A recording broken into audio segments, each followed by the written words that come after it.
Good morning mga kabiyahe. Andito tayo sa Bristol, Bacoor, operated by Speedgate Incorporation. May ipapakita tayo mga kabiyahe na isang unit ni QJ Motor, which is ito yung AX180.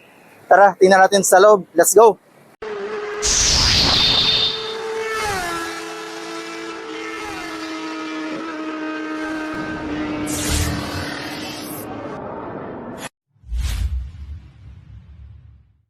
Ito si AX180 ng QJ Motor. May displacement na 180cc at may engine 175cc, single overhead cam, 4-valve, 4-stroke at liquid cooled.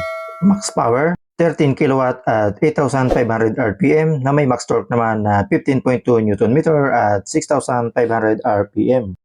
Boring stroke 60 mm by 61.8 mm. Wheelbase 1340 mm. Dimension 1930 by 720 by 120 mm. Seat height 780 mm. Bigat ng unit 127 kg. Fuel tank capacity 10 liters. Fuel consumption 35 km per liter. Ground clearance 145 mm. At pagdating naman sa kanyang special features at safety features, lahat ng ilaw niya ay naka-LED, naka-keyless, may equip na rin ng USB port, ignition system niya, EFI, at ang kanyang screen type ay LCD na. Naka-dual ABS at syempre naka-TCS, which is ito ngayon traction control system. AX180 ng QJ Motors. So, ipapakita ko lang sa inyo mga kabiyahe yung appearance nitong unit na ito. Ikutan natin. Ayan, ang kulay nito ay matte black na may accent ng avocado green. Ayan. Yung decals niya rito, ayan, kung mapapansin niyo, may black and red and then may white na yung AX nga 180cc at yung QJ motor na kulay black at combination nito ng matte black and light gray. Ayan. So, tingnan natin, ikutan natin mga kabiyahe. Naka-liquid cool dyan. Ayun, yung kanyang radiator. Malaki yung kanyang tambucho o exhaust. Yung shock absorber natin dyan. Dalawa yan dito sa ulihan. Bulky siya. And then maganda yung kanyang taillight. Naka-LED lahat yan mga kabiyahe. And then yung CVT natin, bulky. At yung upuan natin na naka-camel back seat na siya. So, hindi na natin kailangan magpa-aftermarket o magpagawa ng kanyang upuan. And then, yung ating stepboard, ayan, maganda rin. At ito naman yung bukasan ng fuel tank natin. So, dito mga kabiyahe, ipakita ko sa inyo dito sa harapan. Mayroon maliit na mini visor, ayan. At may Bristol na sticker dyan. And then, dito naman sa may middle, mayroon tayo ditong logo ng QJ Motor. Ayan. At dito naka-install yung kanyang signal light o turn signal. Ayan, kaya malinis na malinis siya. And then pagdating naman dito sa kanyang headlight, ayan, puro LED rin yan mga kabiyahe. At meron tayo ditong daytime running light. Ayan, pag naka-activate yung ating unit, naka-ilaw yan mga kabiyahe. Meron din tayo ditong matutulis na mga edges. At meron din tayo ditong mini winglet or aero winglet. Ayan. Sa kanyang pinaka-fender, makapal yan mga kabiyahe. Maganda yung kanyang ginamit na materyales at may sticker na nakalagay na TCS, which is yan nga yung traction control system. At yung kanyang gulong mga kabiyahe, ang brand niya ay CST at may sukat siya na 100 by 80 by 40. And then naka-tubeless na rin tayo dyan at naka-disc brake rotor, naka-ABS at yung kanyang piston caliper mga kabiyahe. Single piston caliper pero malaki siya. And then kung mapapansin ninyo, yung kanyang telescopic fork suspension dito sa unahan, kataba din siya. Hindi man ganun katabaan pero sakto-sakto lang mga kabiyahe. At yung busina natin, ayun, doon nakapwesto. Meron siyang butas para makasingaw yung kanyang ibubuga. So yung ilalim natin, may cover din siya pero may singawan ng engine. Ayan, kung mapapansin ninyo. So goods din yan para habang tumatakbo yung ating unit, napapalamig yung kanyang engine. Yan yung purpose kung bakit may mga ganyang vent yung mga motor. Pero yung ibang mga kabiyahe, wala eh. Pero meron din silang nilalagay na design para sa kanilang cooling engine. Ayan. And then dito nga sa ating sides, yan yung mga makikita nating decals, minimal lang. Merong EX 180, always forward. Ayan. Yung footpeg ng ating pillion, premium. At yung plastic na ginamit, premium mga kabiyahe. At wala tayo dito makikitang grab bar. Ito na yung pinaka-grab bar niya mga kabiyahe. Tingnan nyo, may ano dito, may uka. Yan. Dito lang ang hawak ng ating pillion. Ayan.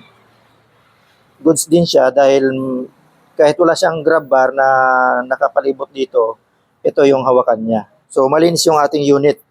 And then yung fender niya dito mga kabiyahe, buong buo siya. Walang kagalaw-galaw. Ayan.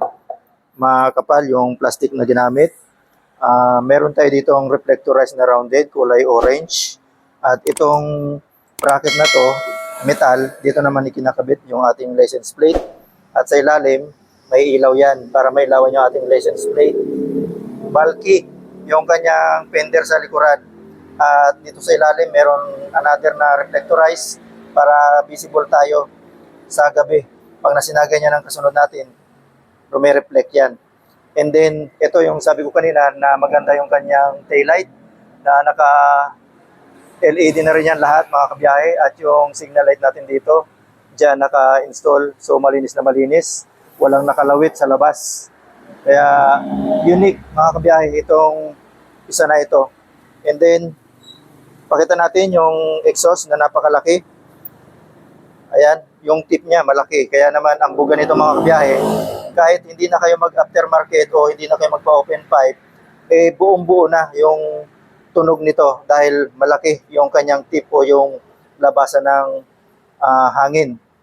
And then dito sa ibabaw, ayan, ma-determine natin na talagang gawa ni QJ Motor dahil meron silang nakaukit dito o naka-emboss na kanilang pangalan.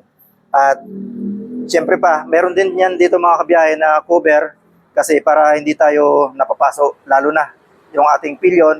At kapag pinapark natin yung ating motor na after natin gamitin, talagang napakainit ng tambutso niyan. So, goods na goods dahil mayroon tayo ditong heat guard na makapal na plastic. At dalawang kulay yan. Isang black na walang pintura at silver naman ito. Glossy yan. And then yung ating radiator na may cover din. Ayan. So, naka-liquid cooled tayo dyan. At doon sa ilalim, may tie hugger tayo dito mga kabiyahe. Additional na para hindi na papasukan ng dumi yung ating engine. So, goods na goods dahil talagang secure na secure yung ating engine. Dito naman mga kabiyahe, sa likuran yung braking system niya. Naka-disc brake rotor din tayo dyan. 2-pot piston caliper at yung sukat ng gulong niya dito, 120 by 70 by 14. So, napakalapad ng gulong nito mga kabiyahe dahil naka 120 na siya. And then pares lang sila. 14 ang sukat ng kanyang mags. At yung kulay nga, napaka-aesthetic ng kulay niya. Avocado green ang kulay. Malinis tingnan. Dito, yan yung CVT niya. May naka-emblem na QJ Motor. At kulay silver. At dito naman may cover siya na plastic. Ayan. Ito naman yung air filter natin. Mataba rin. May QJ Motor. And then yung ating center stand na premium. Makakapal yung bakal na ginamit. Yung side stand. Ayan. So ito naman mga kabiyahe, yung appearance ng kanyang upuan at yung upholstery niya. Naka-single stitch tayo dito na kulay white at may naka-emblem o naka-emboss na QJ Motor at naka-camel back seat na ito mga kabiyahe. Tingnan naman natin mga kabiyahe yung kanyang under seat compartment. Malaki yung kanyang compartment mga kabiyahe. Ito, buong buo. And then dito naka-install yung battery. Ayan. Diyan yung battery niya. So, naka-secured yung kanyang battery. Try natin, ilagay natin yung ating helmet. So, itatry natin mga kabiyahe na ilagay yung helmet dito kung kasya. Ang size nito ay XL at may camera pa tayo. So, subukan natin kung magkakasya.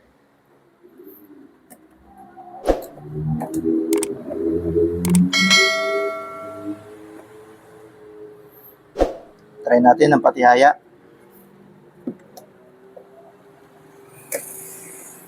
So, hindi siya nagkasya mga kabiyahe. Ang size nito XL.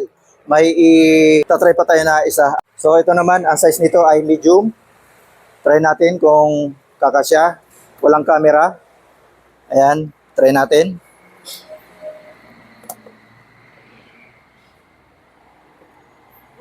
Hindi nagkasya. So pag ganito, hindi pa rin. Try natin patagilid. Hindi pa rin. Patihaya.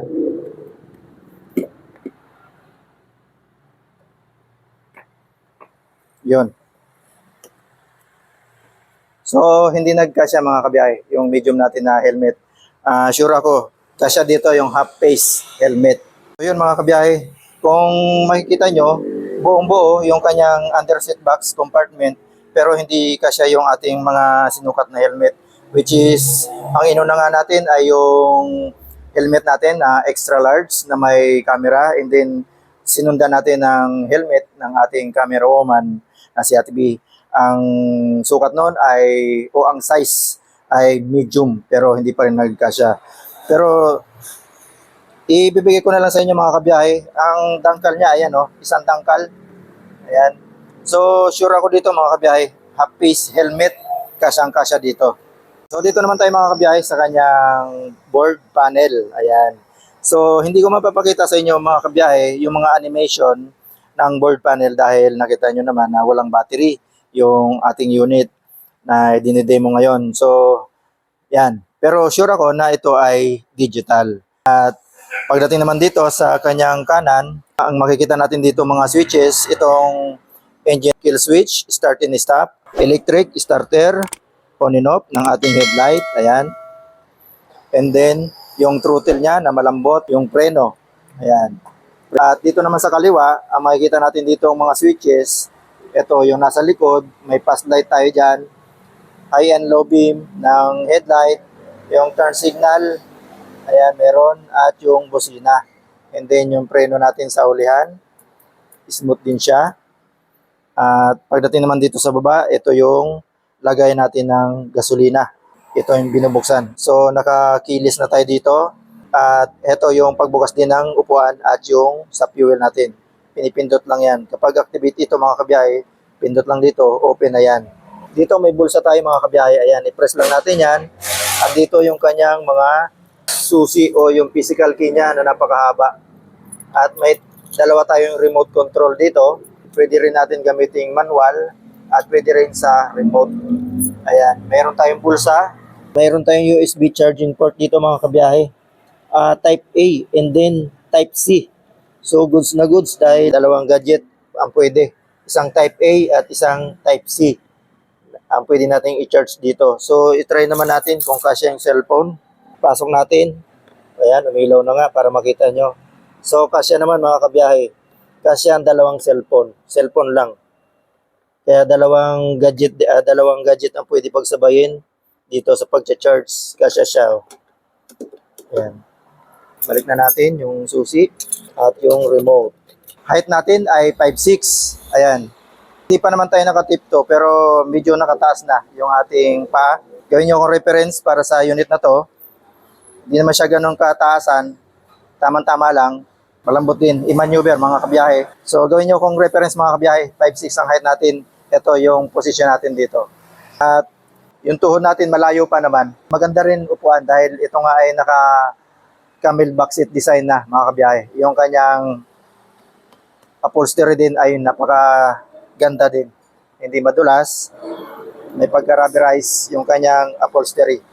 So yun mga kabiyahe, kung gusto nyo ng ganitong unit at naghahanap kayo ng ganito, dito lang kayo pumunta sa Bristol, Bacoor. Operated ito ng Speedgate Incorporation mga kabiyahe. Ang address nito mga kabiyahe, Molino 4, Molino Road, Bacoor, Cavite. At ang landmark dito mga kabiyahe, yung tulay dito o overpass. Ayan. Isa lang naman ang overpass dito mga kabiyahe. Pag nakita nyo na yan, hindi nyo kailangan dumaan dyan sa taas. Sa baba lang kayo dumaan kung galing kayo ng Dasmariñas. Pero kung galing naman kayo ng Danghari, Sa baba lang kayo dadaan. At kung galing naman kayo ng Jollibee, Molino Jollibee, pwede kayong dumaan sa taas, pero mag-u-turn kayo sa dulo. So, nasa kanan ito mga kabiyahe. Malapit na malapit ito sa SM Molino. Ayan. So, ayan yung kabuuan mga kabiyahe ng unit ni AX180 ng QJ Motors. So, bago tayo magtapos, ako po muna ay magpapasalamat. Shoutout sa inyo sa lahat ng mga sumusuporta sa biyahe ni Frank, Facebook page, TikTok, at sa lalo-lalo na sa ating YouTube channel. Shoutout sa inyo lahat mga kabiyahe. Hanggang sa muli, kita-kits, biyahe ni Frank. God bless.